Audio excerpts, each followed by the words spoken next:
Good morning students. আজকে এই ক্লাসে আমি তোমাদেরকে সামাজিক পরিবর্তনের স্বরূপ নিয়ে আমরা আলোচনা করব। That is nature of social change. মানব সমাজ কখনো স্থাণু হয়ে থাকেনি, নিরন্তর পরিবর্তিত হয়েছে। মানবিক সম্পর্কের পরিবর্তন প্রবাহই হচ্ছে সমাজ। ম্যাকাইভার পেজ বলেন, সমাজের আকার অবিরত পরিবর্তিত হয়ে চলেছে, কখনো তার কলেবর বৃদ্ধির জন্য, আবার কখনো তার ক্ষীয়মানতার জন্য সমাজ নব নব আকার ধারণ করে চলেছে। সমাজবিজ্ঞানী ও সমাজ দার্শনিকগণ সামাজিক পরিবর্তনের পরিবর্তে সামাজিক বিবর্তন কথাটি ব্যবহার করেন। বিবর্তন, যেটাকে ইংলিশে আমরা এভলিউশন বলি, বিবর্তন বলতে বোঝায় অভ্যন্তরীণ শক্তিকে কোনো কিছুর ধীরে ধীরে বিকশিত হওয়া বা অভিব্যক্ত হওয়া।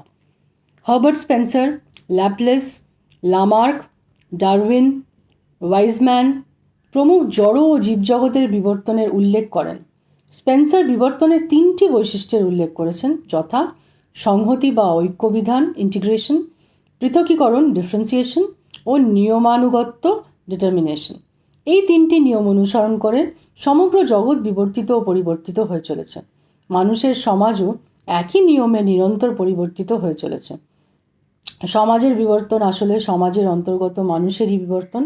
মানুষের মধ্যে নতুন নতুন ভাবনা চিন্তার উন্মেষ এবং তার প্রতিফলনের ফলেই সমাজের পরিবর্তন ঘটে।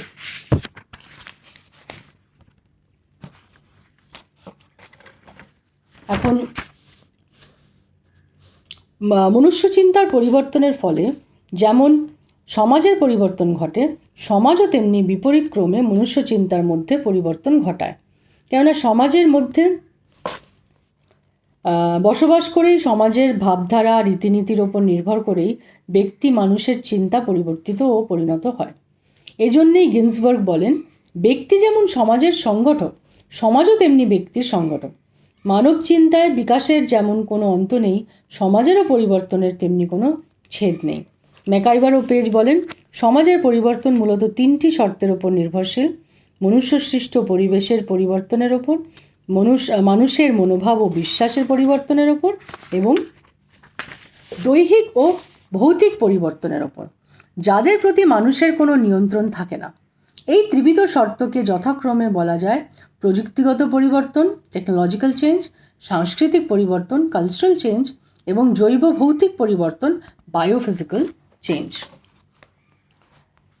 এখন আমরা সামাজিক পরিবর্তন বা বিবর্তন এবং সমাজের অগ্রগতির মধ্যে কী সম্বন্ধ সেইটা দেখব। That is, what is the relation between social change or evolution and social progress. সামাজিক পরিবর্তন বা বিবর্তন মাত্রই কি সামাজিক অগ্রগতির পরিচায়ক? প্রশ্নটি এক অতি বিতর্কিত প্রশ্ন এবং সেই জন্যে সহজ উত্তরও সম্ভব নয়। কোঁত, গিডিংস, হবহাউস প্রভৃতি প্রখ্যাত সমাজ তাত্ত্বিকগণ তাদের দার্শনিক দৃষ্টিভঙ্গির জন্য সামাজিক অগ্রগতিকে সামাজিক পরিবর্তন থেকে ভিন্ন রূপে গণ্য করেছেন। এরা সামাজিক পরিবর্তনের সঙ্গে সামাজিক অগ্রগতির কিছু পার্থক্য স্বীকার করেন। কীরকম? প্রথমত, সামাজিক পরিবর্তন বা বিবর্তনের ক্ষেত্রে কোনো লক্ষ্য বা উদ্দেশ্য থাকে না। সমাজের অন্তর্নিহিত তাড়নাতেই সমাজ পরিবর্তিত ও বিবর্তিত হয়। পক্ষান্তরে সামাজিক অগ্রগতির লক্ষ্য সাধক, উদ্দেশ্য সাধক। কোনো উচ্চতর লক্ষ্য বা উদ্দেশ্যকে লাভ করতে পারলে তবেই সমাজ উন্নত হয় বা অগ্রসর হয়।